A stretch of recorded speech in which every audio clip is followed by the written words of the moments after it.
ही भाषा सूत्रसंचालन कशा पद्धतीने करायचं ते आपण पाहणार आहोत.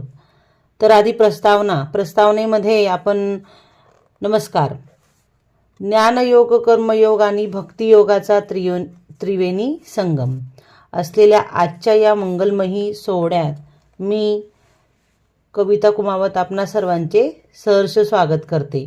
किंवा तुम्ही अशाही पद्धतीने करू शकता. नमस्कार.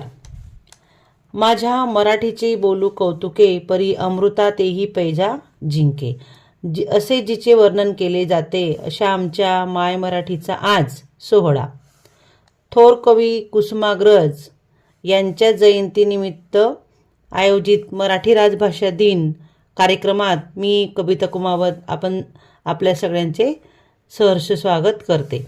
मग त्यानंतर आपण प्रस्तावना संपल्यानंतर एक चारोडी म्हटलं तरी चालेल, किंवा जसे कळीचे फुलात रूपांतर होते तसंच सुगंधाची उधळण होते, असेच शब्द फुलांचे सूत्रसंचालनातून स्वागत आजच्या कार्यक्रमाचे प्रमुख पाहुणे आणि व्यासपीठ वरील मान्यवर, उपस्थित रसिक श्रोतेहू, आपण सर्वजण इथे उपस्थित आहे. तर आज 27 फेब्रुवारी मराठी राजभाषा दिन, कविश्रेष्ठ विष्णू वामन शिरवाडकर यांचा आज जन्मदिवस आहे.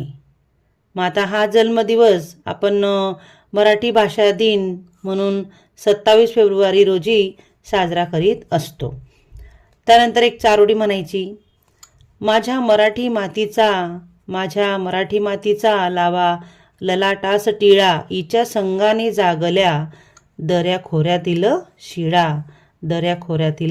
शिळा. त्याच्यानंतर प्रतिमा पूजनासाठी तुम्हाला ही चारोडी म्हणायची आहे.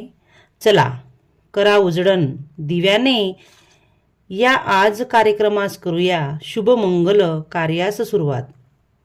तर मी आदरणीय श्री मुख्याध्यापक सरांना डॉक्टर अमोल परब सर व आदरणीय श्री उपमुख्याध्यापक सर जितेंद्र पाटील सरांना कविवर्य श्री कुसुमाग्रज यांच्या फोटोला माल्यार्पण करण्यास आमंत्रित करते.